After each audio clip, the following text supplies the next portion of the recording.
This week on Reliving the Extreme, we are into April of 1994. April 5th, 1994 is the episode of ECW that we are discussing. Nate Maxson here with you, along with, of course, my brother Aaron. Hello, everybody. And the worker of the group, Mr. Chad Austin. That's what's up. How's everybody doing out there tonight? Well, I'm all right. I mean, are you waiting for people to respond just so you can kill time? Yeah, pretty much. Hey, we did it last week. Last week was that was a championship performance from my brother and Mr. Austin here to get us to over an hour for one of the shortest, crappiest episodes that we've watched of ECW. So good job to you guys. Somebody listen to it. Kudos to you guys. Right? Somebody listen to it.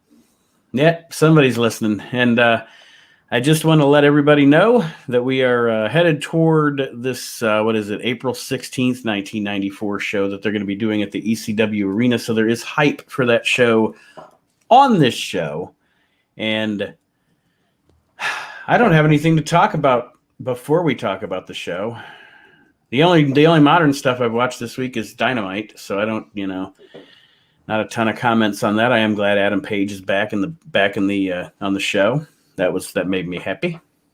Didn't I see people like guys hugging guys like in the crowd for that? It was quite the moment. I mean, because I've told my wife, because when I was a scout, like a talent scout for a bunch of other companies, I had to be subjective about good-looking women, good-looking men, right?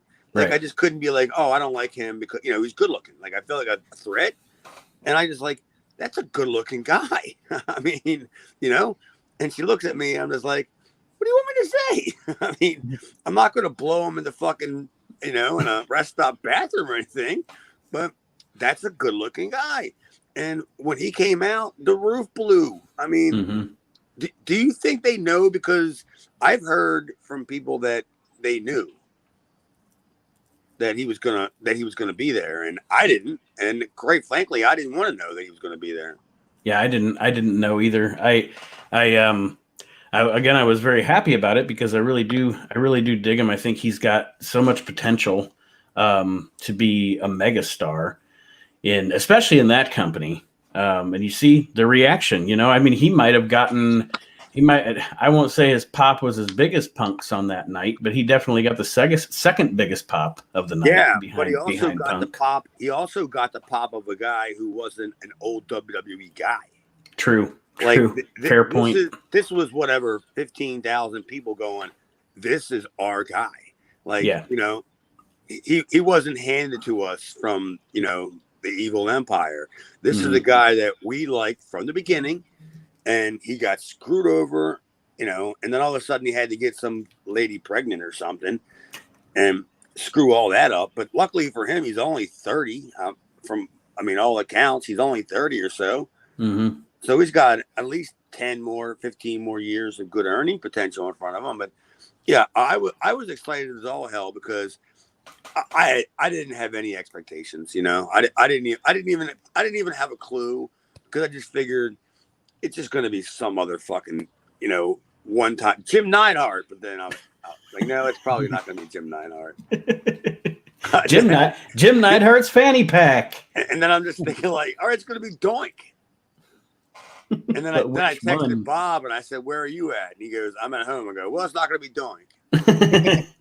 So yeah, I had nothing going into that, but I guess I was pleasantly surprised because I like Hangman. I think he's very good, and because he's a homegrown guy, that he's a guy you can run with the I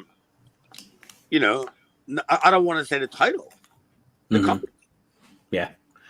And doesn't it seem like he's an automatic fit for Punk? Oh yeah, for sure. I mean, you don't even have to. You could play the straight edge versus the non-straight edge thing if you wanted to, but you wouldn't even really have to go there with it. No, I think the ham bone of the AEW show was the TBS championship. Come on, that's lame. Yeah, I did like Yeah, I don't know. Just naming the championship after the network. Come on. Aaron had a good one though. Did you Yeah. see? Did you Oh, see he his? certainly has before. I can name like 4 of them. How long have we been doing this show?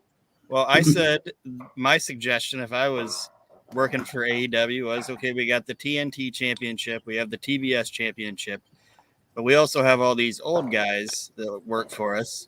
So let's put them in a division and call it the Turner Classics Championship. The TCM title. And then we can have the CBS, NBC, ABC Tag Team Championship. I mean, and then we could have an invasion from Fox Broadcasting. Like, they can all fuck yeah, why not? You know? And then, it's all going to go downhill once Vince figures this out. He brings in the Cartoon Network. Yes, the Cartoon Network Championship, which would fit his product. Pretty much. And it wouldn't even be a Adult Swim. It would be Ruthless Aggression Paddle. Doggy paddle. How about that, pal? Well, here we go. April 5th, 1994, ECW. We open the show with the Bruise Brothers doing another squash match, which is effective. They beat the ever-loved shit out of these two guys. I don't know who these two guys were. I saw Stormin, so I knew it was the Stormin guy, whatever his name is. It wasn't even the same two guys. It was a clip from last week. It was a clip from last week. Oh, was it the same match? Yeah. No. It wasn't? No, this one they were beating up Storm and Mike Norman and some other guy. They didn't say his name, but he had like a poofy mullet and like a terrible mustache. So I just put it was the Bruise Brothers versus Storm and Mike Norman and Little Pedo, because that's what he looked like. He looked like a little pedophile. Could it have been Guido? No, because I don't think Guido ever had a giant mullet and a pedophile mustache. Well, I'll agree. I don't think he had that either. And this guy was like, the little guy was just little. Like he was like a stick. And Mike Norman, he took his beating, but then he just laid out on the outside and was like, fuck that shit. He let the little guy take the Let the little guy take all of the attention. Well, they still killed Donnie. Like because Donnie would be that guy. Like me and Donnie would argue over who was going to take the bigger beating in the match. And because that gets you the most TV time, right? No, it's not even that. It's just that if I thought I was better at it than him, depending on who it was, especially against the Rottens, or guys that I've already worked. Mm-hmm. If it was guys that I worked, and I'll be like, okay, well, I've worked them before. Let me take the heat because I can take the, I know they do this whatever move, and I'll take that better or whatever. But there was absolutely no chance I was going to step up and interject myself into the Harris Boys match. No. I'll save myself for whoever I work later on in the show. So once again, as we say every week, the Bruise Brothers were made for ECW, doing it again this week with a squash match, which is effective for them. Really, if you're going to be talking them up to the big shows, like to face Public Enemy or whoever is the champion or what have you, the best thing I think to do with them is old school wrestling mentality. Just have them do good squash matches. You don't want to show their weaknesses before you get to the big show. What I'm saying makes sense. You don't want to show them be vulnerable until they're in the main event style match. So having good squash matches every week for them to hype them up to get to that show, I think is an effective use of them for this purpose. Quite honestly, I haven't really put any thought into how I would have booked them at this point. But now that you mention it, yeah, squash match. And maybe they could have ran through Public Enemy. And then Public Enemy been like, oh, Johnny, I didn't know what the hell. I had no idea, Johnny. Yeah. Did you see the size of that guy? But I mean, that way, that maybe could have gave, I don't know. I'm just spitballing here. That could have gave Public Enemy some sort of an edge because they had to go because they were always like generic cheap rappers, the guys that you buy their CDs at the dollar bin. That that they never had really a hit. They had a song that your friend may have asked you if you ever heard about, but they were just kind of generic. But yeah, but trying to put them against the Harris brothers is like putting the fucking the square fucking peg in a round hole kind of thing, or like Nate would always say, a hat on a hat. There you go. I was going to get it in today, whether you liked it or not. And as I always say, I stole it from Jim Cornette, and I'm proud to have done so. One of my favorites. Yeah, this show to me, it just smelled bad, like literally from the start. Because Jess was the lovely Miss Jess was in the kitchen cooking dinner, and she just heard me fucking going, "Oh Lord, Jesus Christ!" And then she's like, "What's wrong, hon?" I go, "I'm on TV." But when Aaron said it was my turn to pick the ham bone of the week, because I was shocked. I clearly thought I must have did it a week or so ago. Then I'm looking at my notes, and I see 3 names coming up. That can I pick more than one? Oh yeah, whatever you want to do with it. It's our show. You can do whatever the hell you want to do. Aaron, anything else on the Bruise Brothers deal? Just that it was, like you said, it is what it needed to be, and the little guy, whoever he was, he took a hell of an ass kicking, so good for him. I wish I could remember who he was, man. When they threw his fucking ass halfway across the ring, it was fucking insane, and then they booted the shit out of him and pinned him. And like I said, Stormy Mike Norman, he was like, nope, I'm good. I'm just still out here. like I literally know every jobber that was there because I was kind of the king of the jobbers. Me and Mikey were king of the jobbers. Mm-hmm. If it wasn't me, it was Mikey. And this kid, I don't know what the fuck this kid must have won a lottery thing or something. Like right before the match, they must have called some lucky number and said, "Get back into the locker room. You're going to wrestle the Bruise Brothers." It may be one of those footnotes in history. Maybe this was his only match. Like he was like, you know what? After this, he was like, "Nah, I'm good." yeah. It's back to the Jiffy Lube for me. I'm going back to the Circle K. That's exactly what I was going to say. After that match, he probably reconsidered his business, his career decisions. Because I mean, I know I would have.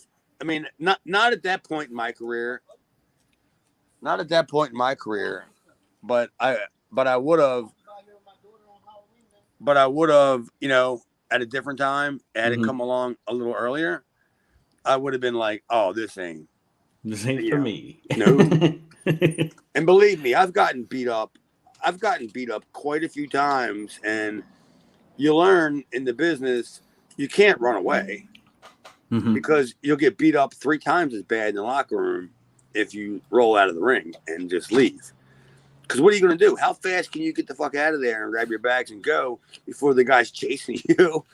Or people know that, the guy's going to whoop your ass and they stop it. They stop you because they want to see you get your ass whooped, The next match on the show that we roll into is a 6-man tag team match. We have Kevin Sullivan, Crash, and Tasmaniac against Rockin' Rebel, Pitbull, and Tony Stetson. There's your fucking nominees there for the fucking the golden ham. The Stetson looks worse week by week, doesn't he? What's that? Stetson progressively looks worse week by week. For a while there, we were like, "Hey, he's got a pretty good look going on," and then he just over the past 6 months, he's just let himself go. Well, nothing spells like I'm trying to get over like when they announce your name and you just keep your hands down to your side. Like he just steps out to one step out, with his hands to his side. He don't even wave them and be like, "Fuck you, Philly," or whatever. He just, "All right, I'm here. How you doing?" I don't think he even says that. Can we get this over with? I got to deliver some pizzas. Again, I think it's like the third time I mentioned the fucking Tony Stetson. Tony Stetson delivering pizzas. That's his gimmick. I have a feeling that maybe he did deliver pizzas. The match, Aaron. Any notes on this match that you have? At one point, Jason's hitting on woman, and she's like disgusted by it. And then I did note that there's a point in the match where Kevin Sullivan cracks Stetson like basically on the side of his neck, and Stetson falls out of the ring. And Stetson either did a really, really good job or he was super wanting to get away from Kevin Sullivan because he looked fucking terrified and was trying to get as much distance between himself and Kevin Sullivan as he could. And then Sullivan hits him with the hammer and all this other shit. Yeah, I mean, this thing was a train wreck, but it wasn't anything that, I don't know, wasn't horrible, but it kind of was what it was. A big brawl around the ring. It is what it was. Yeah, well, my biggest takeaway was, is this the first time that we got to see the new ECW ring apron? Did you see the ring apron? Yeah, I think it is. I mean, I guess I didn't consciously notice it while I was watching it, but you're right. I think this is the first time they've used that apron. Well, that's how good that match was. Concentrating on the construction of the fucking ring. The match kind of goes, like Aaron said, it's a brawl. They do this kind of an odd thing with this match where it breaks out into a brawl twice. Like they break out into a brawl, then they get back in the ring and start having a wrestling match again, and then they break out into a brawl again. Probably the highlight of the match is the end. A nicely done moonsault by Mr. Bill DeMott to end the match as he pins the guy who should be pinned, Tony Stetson. Yeah. A guy who can do a great moonsault whenever he can land a great moonsault. His moonsaults are phenomenal. Yeah. I mean, I don't know. A guy that big, flipping headbutt is what he always does. Yeah. Like the guy has to leave holding his tit because he lands like on his titties. And the guy pins him, and the guy's got to leave, not selling his head. He doesn't go back to first aid and ask for ice for his head. He asks for ice for his tit. Must have wrestled DeMott, huh? Yeah. Yeah. Me and Bill, we just went 4.5. He hit me with the titty moonsault. It was yeah. It's funny. So after that match, we get a recap of JT Smith winning the TV title. And then boy. Joey talks to JT Smith. Oh boy. And JT and he's dressed like Miss Peach's Geo Tracker. That's the colors what I saw. I was like, he's dressed just like the Geo Tracker. Dude, I swear I had that tracksuit. I think that's Pierre Cardone. And believe me, you can get Pierre Cardone at TJ Maxx. I know. So JT cuts a very very babyface promo, pretty boring. I couldn't even understand what he was saying, so I'll take it.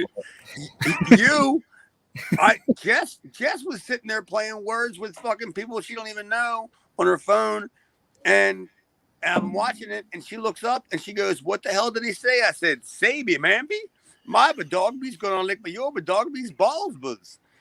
and she goes, "What does that mean?" I go, "I don't know. I think somebody's gonna lick somebody's dog's balls." I just said, I couldn't understand a word that he said, and the subtitles just continuously said inaudible. Inaudible. The whole entire promo. Joey Styles says, "So how are you going to get back? You're the new TV champion." And it's like, Baba Dibada, Chiba Weeby. And then, like, dude, seriously, why? How did this make post-production? How did this make the fucking light of day? I know why, and I'm sure you guys know why by now, how this made the light of day. JT Smith was cutting Ahmed Johnson promos before Ahmed Johnson was cutting Ahmed Johnson promos. JT Smith was cutting Ahmed Johnson promos in the fucking 70s. When he was asking for fucking, when he was asking for like his diaper to be changed. Save it, man. My diaper be wet. I done the shits in myself. Yeah. I just had a match in my diaper. Good night. We've already gone on. So after this deal, we show a video of the history of JT Smith and ECW, and there isn't even a reference. They're easy for me to say. There is even a reference to the Variety Club in this video for JT Smith. Joey's like, he gives to many charities, including the Variety Club. I'm sure he does. And the Salvation Army. Salvation he got his outfit. I'm sure the Salvation Coast Guard. I'm sure he's just out there donating time and money. I mean, did any of you two get the feeling that they were trying to make JT the martyr before Tommy Dreamer? Yes. Yeah. Because they even did the deal with Terry Funk with him before they did it with Tommy Dreamer. And what did that do? Absolutely nothing. It ran Terry Funk out of the goddamn company. I mean, what's it going to take to run a 47-year-old man out of an independent company that's paying you on a weekly budget, that he says, I don't even want to be here anymore? Got me putting over in mush mouth. I can't do this. Sorry, Paulie, my horse is sick. Yep. The classic. I think I've heard that twice. I heard it in ECW. I know that's how he quit on Vince in '86. Is that what he did? Yeah, he left a note saying that he had to go home. He had a sick horse, and that's when we got Jimmy Jack Funk, because Dory stuck around playing Haas. And Terry was like, fuck this shit, I'm out of here. I got my Hogan money, I'm out of here. Well, I think we got it in ECW, not at the arena, but at a couple of house shows. That, it was one of them triple shot weekends of love that Paulie would book, that nobody would know about. He would just scam some nightclub, you know what I mean? You know how it works. And then it'd be like, oh, well, Terry Funk, his horse got sick. This fucking horse, you might want to take his horse to the doctor. This horse is sick, all the time.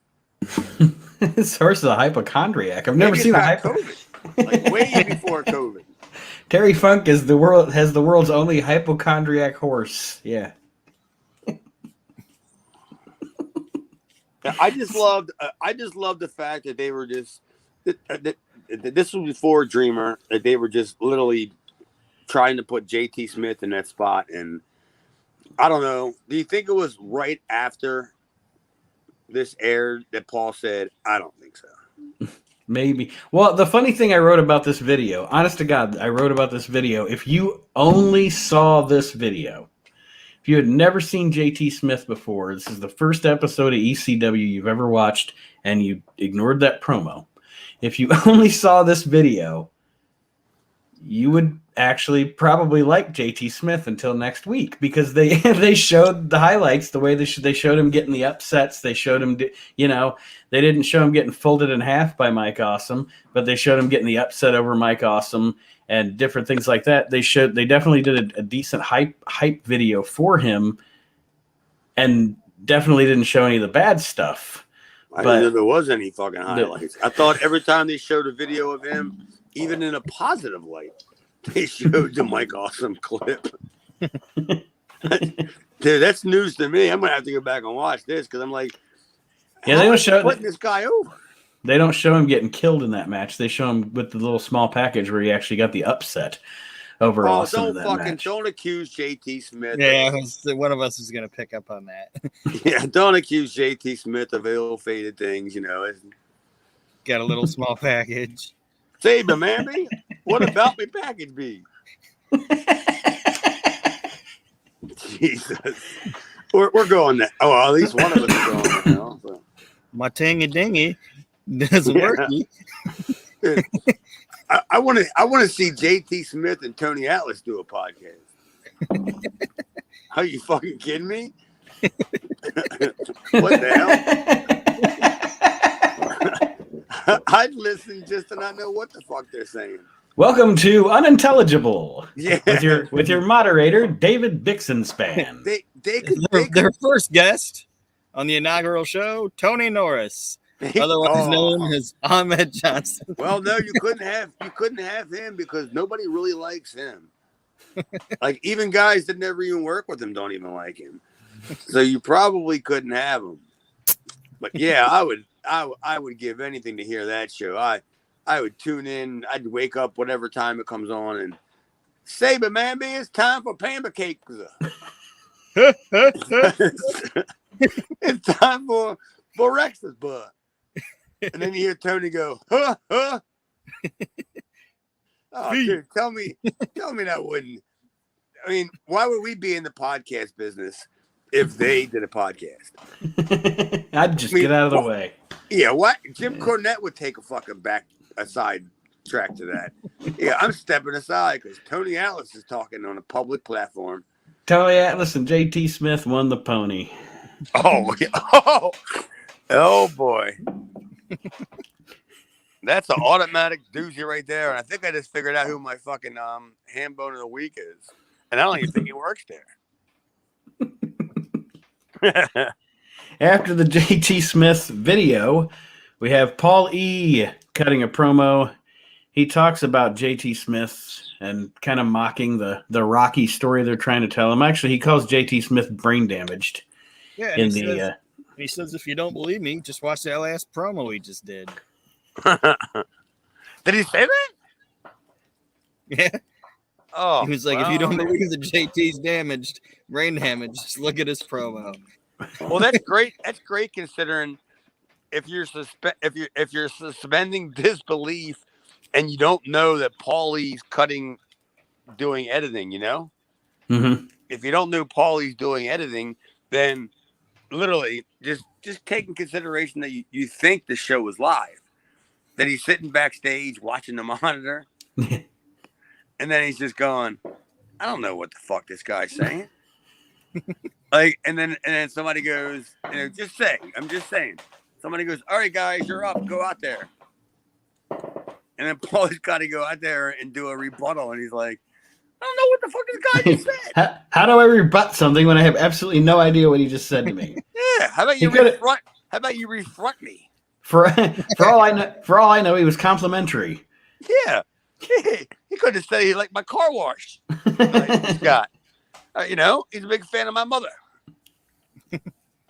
I don't know, but yeah, that's sometimes that's just like putting a hat on a hat.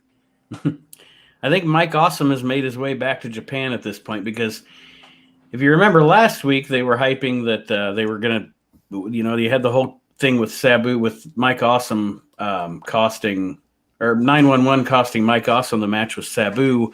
So they were hyping that we were going to have a 911 Mike Awesome match at the show. Now, as of this week, they're hyping that it's going to be 911 versus Crash. So I'm assuming that Mike Awesome has made his way back to Japan. And what month was this? This was April of '94. I was getting ready to say, because that was getting ready to be.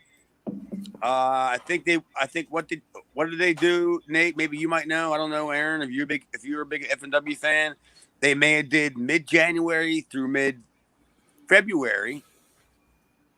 And took a few weeks off. And then I guess maybe it's because of the weather. I don't know what their weather was there. Mm-hmm. But they would have retooled kind of thing. So yeah, that makes about sense. Yeah, calendar wise to go, and I mean, he's going to want to go there and make his money as opposed to here and make his money because I'm sure he's making much more in Japan. So I guess my question, Chad, though, is do you know if did they when like say Mike, I'm just going to use Mike Awesome as an example, when he would come to work did they have contracts with FMW? Like if he's coming to work for ECW, is he coming through FMW through like a deal between the companies, or is it an independent thing between him and ECW? He was coming through Fonzie. Okay. Like Fonzie's like his brother. Like legit. Shoot. Like you can't get 3 fucking more idiot kids. I don't know. His parents might they should have been called the Clampets. It's Bill Alfonso, Dave Sierra, and Mike Alfonso. Like they're like the family, and I'm like, none of these. Which one of these guys isn't like the other? You know what I mean? Right. What the fuck is going on here? You got one guy with supreme genetics. You got one guy who is a great enhancement guy, but fantastic bumper. Whatever. I'm not even going to say fantastic, but he knows how to get guys over, kind of thing. Like David Sierra, and then you got I don't know, Bill Alfonso. Like what? How did imagine if Bill Alfonso would have never been discovered by Paul. Where would he be? I bet you he'd be dead. Probably. I bet you he would be. I didn't even know the 3 guys were related till you just told me. Honest to God, I didn't know that. Fonzie was a crackhead. And I think it took Paul to get him off of that shit. Get him focused. Yeah, because I think Paul said he wouldn't bring him in unless he gave this. I mean, this is just what I heard, and I could give a fuck less either way, so I can say whatever the fuck I want because fuck Fonzie. I don't, you know what I mean? I just heard that Paul was just like he didn't want to deal with that, Right. And if Fonzie did like, I think wasn't it in Florida? Are we not too far removed from them Florida shows? Or have we even got there yet? No, do they go to Florida in 94 or is it 95 when they first go down there? Yeah, but I mean, I just knew that Paulie gave him a shot. Mm-hmm. First time I remember them being in Florida was like when Dean was there. So it's probably 95. All right, so that was the Dean and Eddie and Benoit and whatever, blah blah blah, and all that shit. But yeah, I think he gave him. I think he brought him in for like let's see how this works. If I can put you on the road and you're fine, then I can use you. And I'd love to know where the character came from. Mm-hmm. Maybe it's because Paulie would like, not me. Don't get me wrong, not me by any chance. Or any stretch of the imagination when Paulie allowed me to come to his hotel room in the middle of the night when he would have his little fucking meetings. But I'm sure he had people like Sabu and Fonzie and Shane, Mm-hmm. Probably later on not Hack Myers, but what's his name? Sandman. Mm-hmm. Them guys would come in there and somebody had to, if I had to guess, I bet you Sandman's the one that said, why don't you make Fonzie your character? Probably because at that time he was probably getting crack for. Yeah, he's got the good shit. Yeah, he was getting crack for half the guys to begin with. So that's probably where it all started. And then when Paulie gave him an opportunity, Fonzie did good, man. I'm not gonna lie. I didn't know the guy. I met him like just at the shows, kind of thing. Mm-hmm. We didn't exchange Christmas cards. It was like, hey, he was like, hey, what's up, Daddy? Yeah, good Lord. Jesus. I tried to hand him some floss, but then I realized I didn't have a big enough rope. He could have hung himself with the floss that I was giving him. Up next, we have Joey Styles and the Eagles Nest talking up the new Sandman, as Sandman is completing his turn here, his heel turn. They're actually doing some explanation of things during this segment. I didn't dislike this segment. They show us the footage with Sandman and Tommy Dreamer from Valley Forge. Aaron? I didn't dislike it either, and it's actually Sandman is the first character they're actually doing some kind of fucking development with. You know what I mean? Like, I know they have Sabu out there, and he's crazy, and they talk about he's crazy, but you don't know anything about Sabu. You just know he's fucking nuts.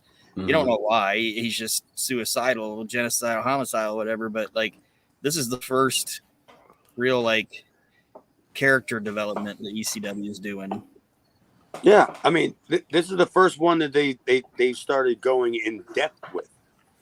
Yes. Let's not forget.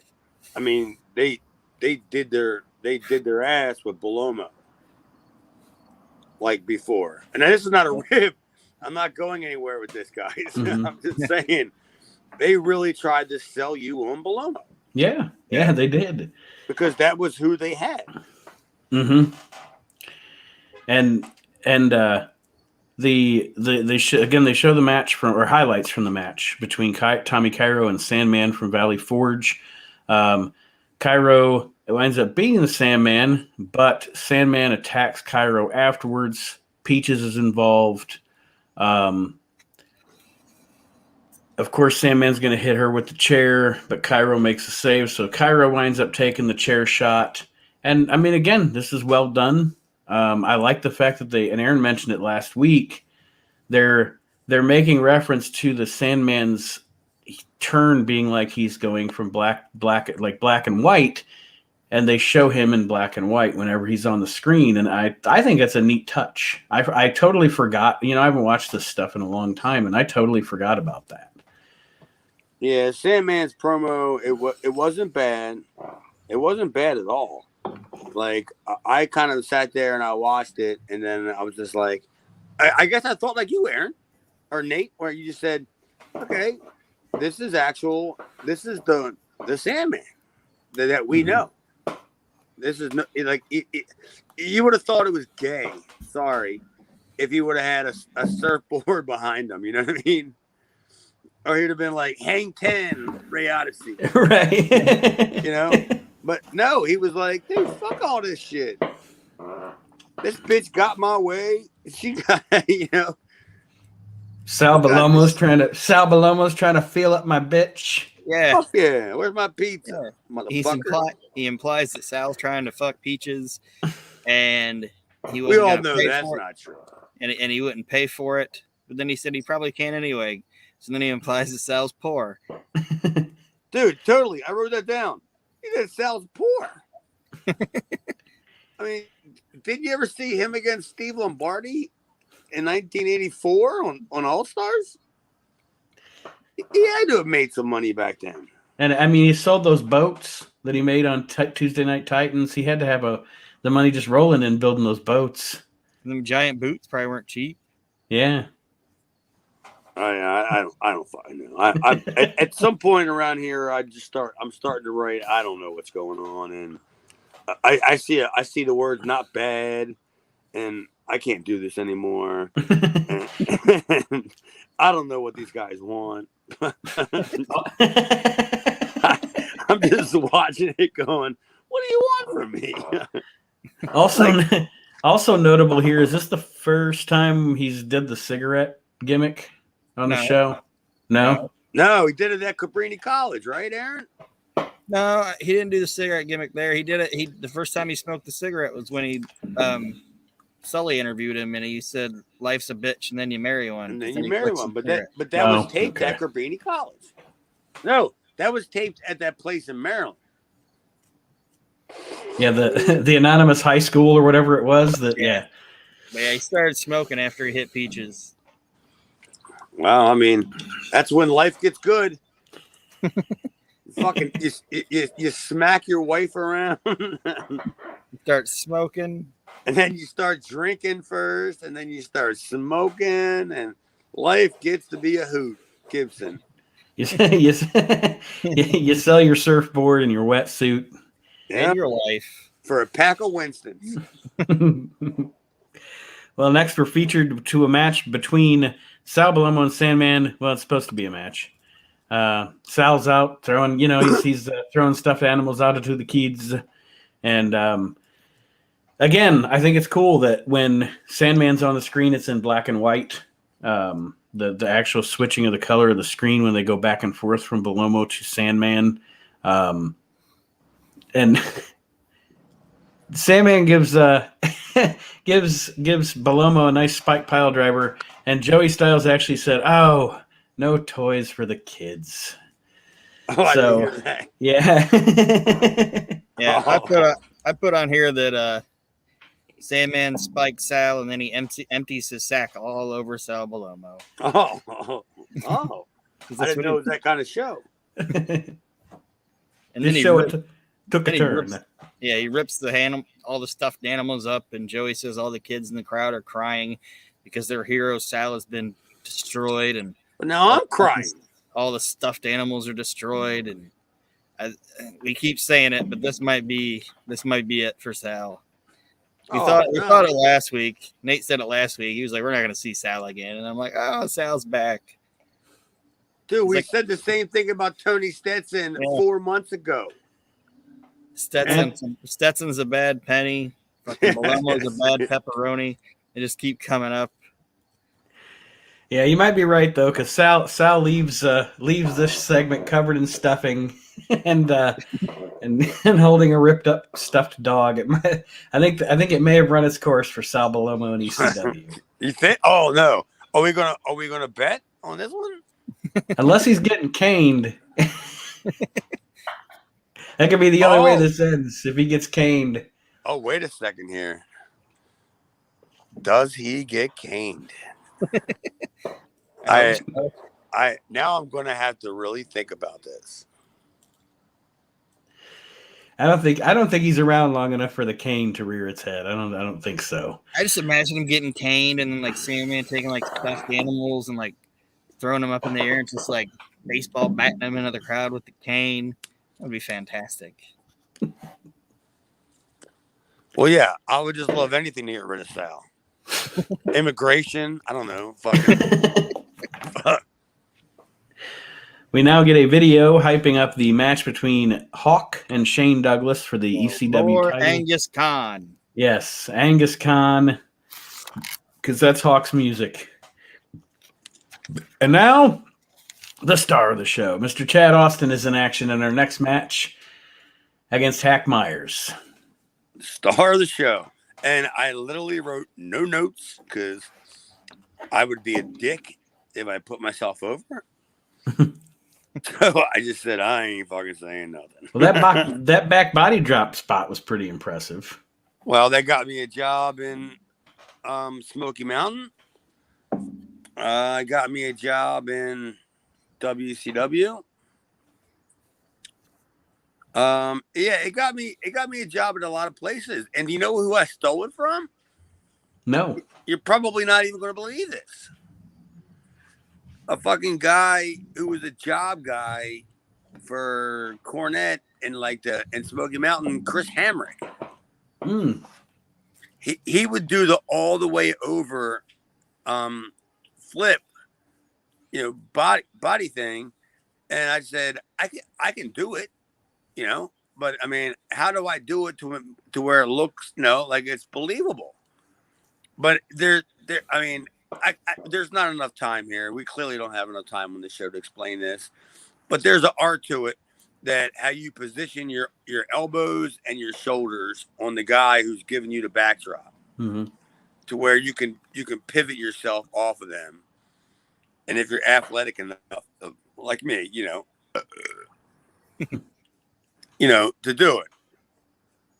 Now, does your, and obviously excuse my ignorance because I've never worked a match in my life, but when you do that move, does your opponent play any role in that whatsoever? Like what you're doing there, or is that all you? It depends. It honestly depends. Is if there's a follow-up spot where I have to get up, you know what I mean?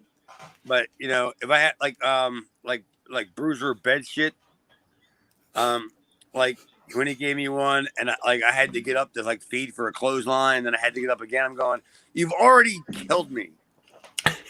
Like like what else are you gonna fucking do to me?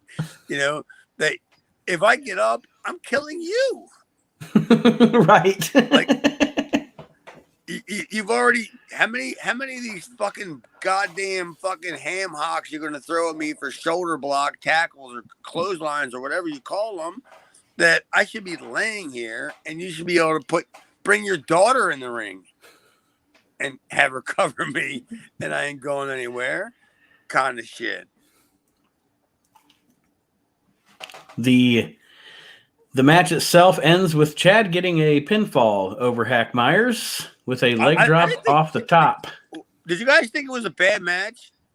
No. I thought that, I mean, because you got to take in consideration that me and Hack were only, what was this, 94? Yep. I was only 2.5 years in, and Hack was probably only 1.5 years in. And I guess I was kind of glad that I got to work with somebody like Hack, you know, like somebody that I knew, so that it wouldn't be like the shits. And we always used to wrestle around at the school kind of thing. You know what I mean? Mm-hmm. So I figured like he knew what I was going to do. And I don't think he was a big fan of, well, as a matter of fact, I knew he wasn't a big fan of thinking that I was going over. Not a big fan. When I was watching the match, I honestly thought you weren't going to go over the way that the match was going. But then I thought, oh, look, that's how you do a quote unquote upset or what have you. Is it shouldn't have looked like Chad was going to win. Well, if you listen to Joey Styles, you should have known from the fucking beginning. I was the underdog, and Hack Myers was the underwear, and it was just like everything Hack did. It was like, I think he's destroying Chad Austin. And I'm like, you should be putting over Hack Myers. Mm-hmm. You know, don't put over me. You should be saying how devastating. And he's like, Chad Austin, I don't think he's going to get out of here alive. I'm going, Hack Myers. Like, why are you continuously putting me over?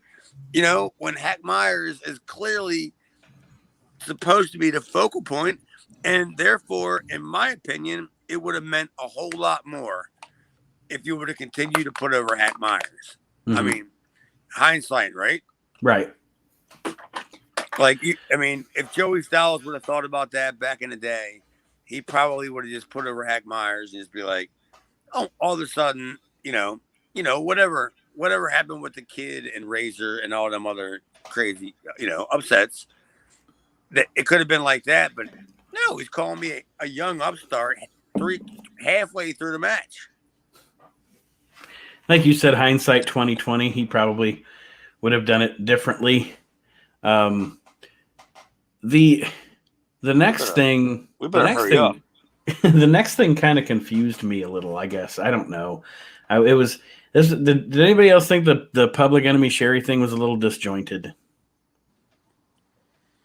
I don't know. I thought maybe Sherry was a little bit. She was a little bit. Let me see. What year was this? You said this is 94. Mm-hmm.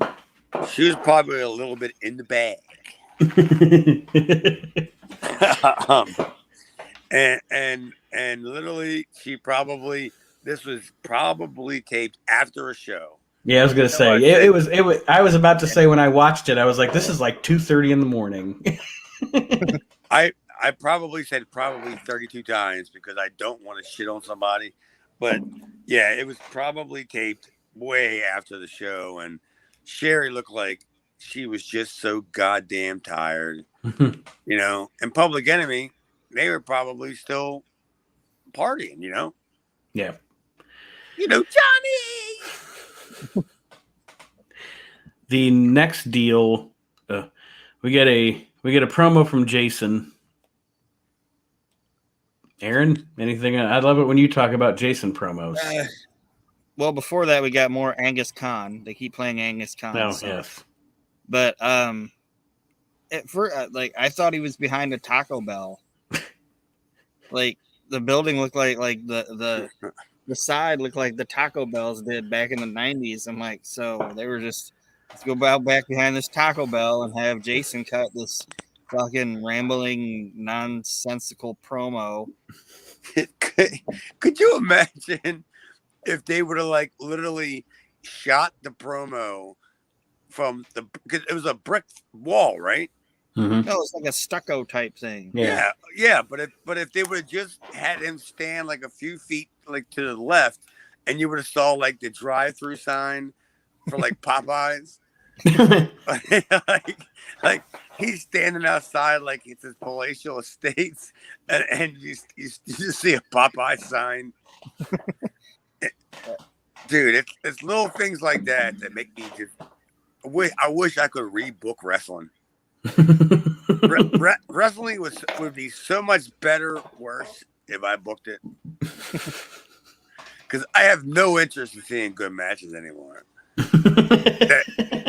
I couldn't tell you what decade it was that ship has sailed.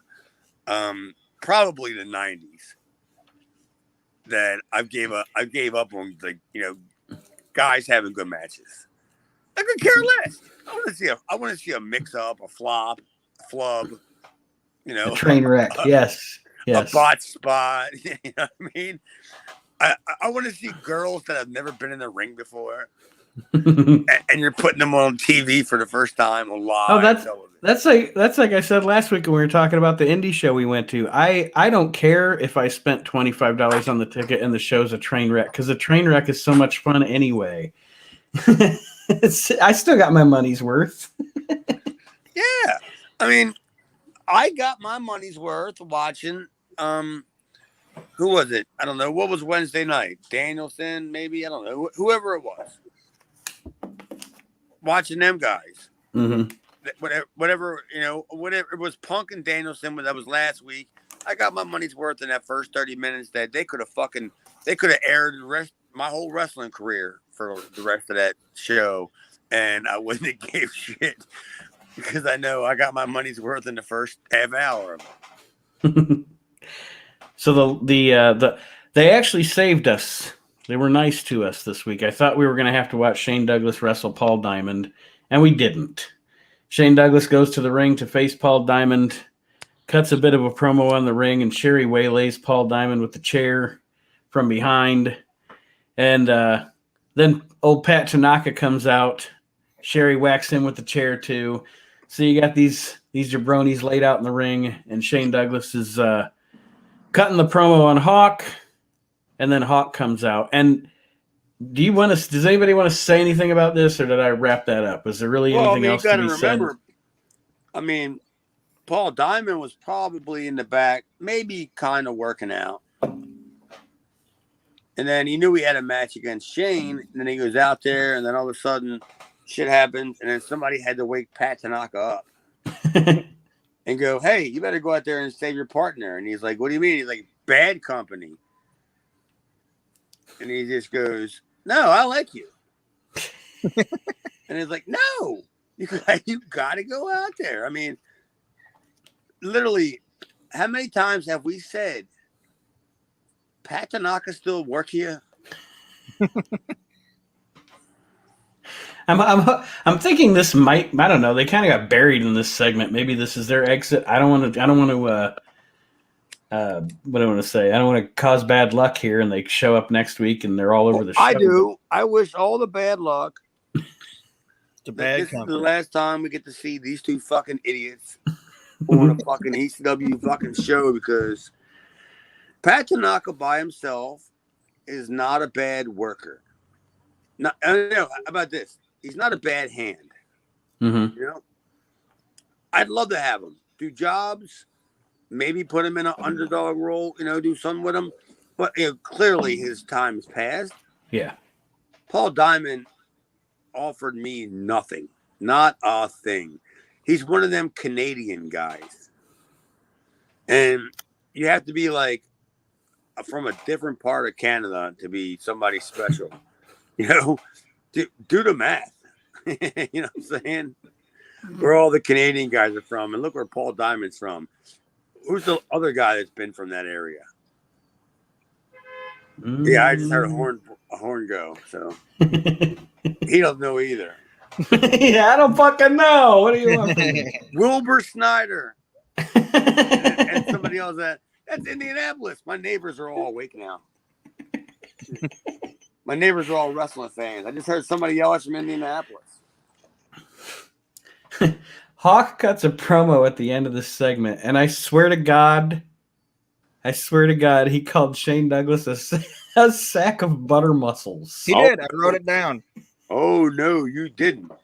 I don't even know what that is. A sack of butter mussels. I don't know what a sack of butter mussels is. Dude, you totally botched it. And I'm glad you guys botched it. Because when I wrote it down, Jess goes, "Oh, you don't think they're going to catch this?" And I said, "They better catch this." And it wasn't that he was just a sack of butter mussels. Okay. He was a flip sack and a sack of butter mussels. A flip sack.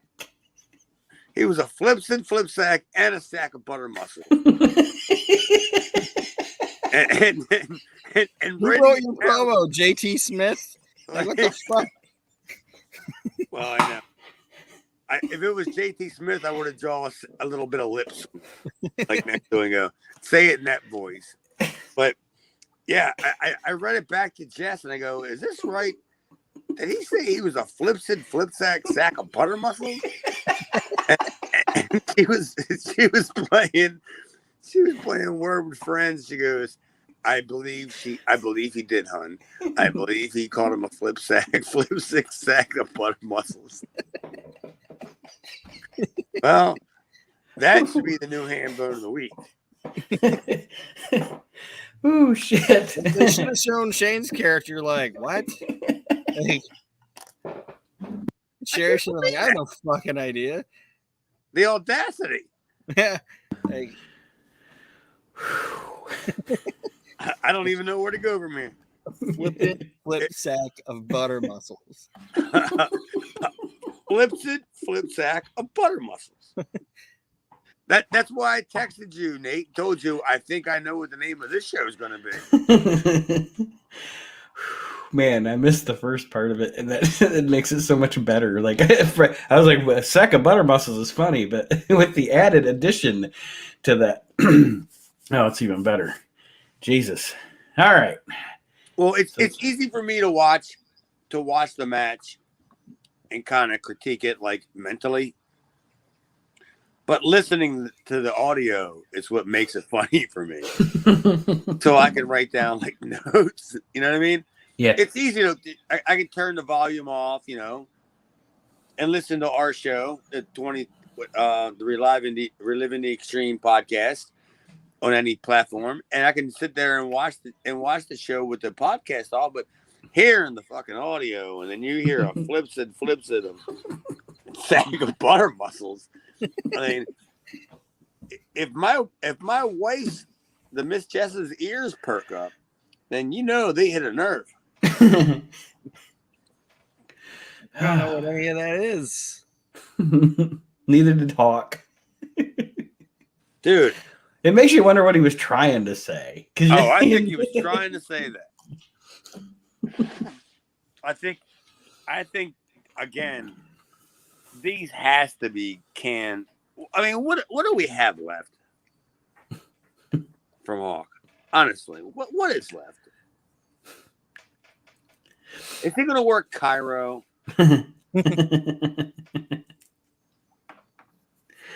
Hopefully this is his exit. Or maybe not. Maybe we need more Hawk promos. I don't know. I always send them in. I always need a title for the show every week. Hawk can just provide those for a few weeks for us. Like doesn't Hawk do like 2 or 3 other like independent? Like didn't he go to Smoky Mountain too? And then he go to like some other I know he came in Baltimore, but we never had TV. Yeah, he went to Smoky Mountain when they did the Night of Champions thing or whatever, and he teamed with what was it, Bob and Tracy Smothers, I think. Bob and Sam Armstrong. Sam Bone Armstrong. So this week there are multiple ham bones, it sounds like. I think you said Stetson, Rebel, and Pitbull, right? And then I'm flipping my notes. The Hawk promo. Hawk gets a ham bone as well. How about that? So everybody's getting boned tonight. Well, hopefully I'll get a bone tonight. But I have a feeling I'm going to bed before the missus. Is it my turn to pick a hand bone? Yes. Oh my God, dude, you really put me in a tough spot. Gave you a lot to choose from this week. I know I've underlined Paul Diamond because I just don't like him to begin with. I mean, I don't even know what he did, but I just don't like him. He did nothing, really. All right, well, how about this? I'm picking Paul Diamond because of the fact that I wasted my ink writing his goddamn fucking name down. I mean, how many times you come across pens? I'm not gonna buy pens. I'm not gonna Staples. What the fuck? I got a pen and I wrote down Paul Diamond's name. So yeah, Paul Diamond's got to be my hand bone of the week. Congratulations, Paul Diamond, for being ham bone of the week. His head's even kind of shaped like a ham bone. So now eligible for nomination into the Ham Bone Hall of Fame in December. We'll see what happens. Boy, JT was right behind him. I had him underlined. I had Belomo underlined. I had me underlined. Yeah. I had flip.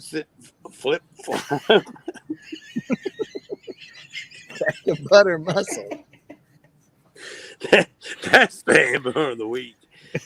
Oh, God damn. Well, everyone, Aaron, Chad, unless you guys have anything to close with, we'll wrap up this week's edition of Reliving the Extreme. Just want to thank all the fucking butter muscles for listening. We appreciate it. Hey, thank you. Thank you, Butter Muscles, for listening. Well, we never got an Archie Mitchell mention.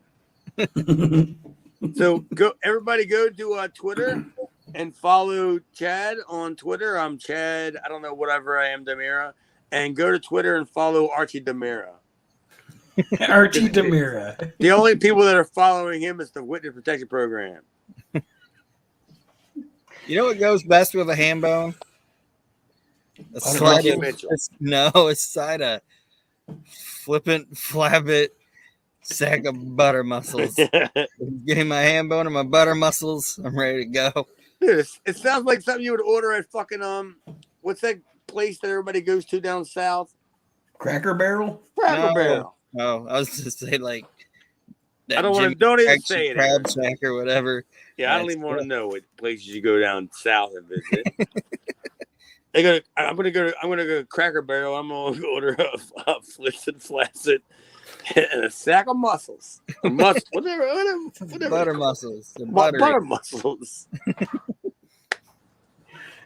Yes, everyone, follow Chad at Chad Austin Demira on Twitter. And if you have not yet, join our group on Facebook, the Reliving the Extreme Facebook group. Do that as well for show updates and different conversations and things like that. And if you are so inclined, check out the We Can't Wrestle podcast as well. Well, that being said, don't forget to check out Chad's video vault. Yes, absolutely. It's a private group. I mean, there's only 14,000 people there, so I keep it pretty closed. But I mean, if you're interested in some old time videos, I'll gladly accept you into my little gated community of old time wrestling videos. Just make sure you keep your goddamn lawn mowed.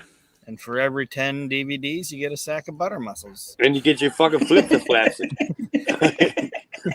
Whatever he said.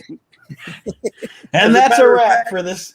I'm glad we're getting ready to get off of here because I mean it's getting late enough that I'm gonna go inside and tell fucking the lovely Miss Jess that I'm gonna flip some flack at her flaccid. I'm gonna take her upstairs. I'm gonna flip some flack at her. All of a sudden it's turned into cornet. I don't know what the fuck. Thank you for joining us, everybody, on this week's edition of Reliving the Extreme. Have a great week, and we'll see you next time, Ham Bones.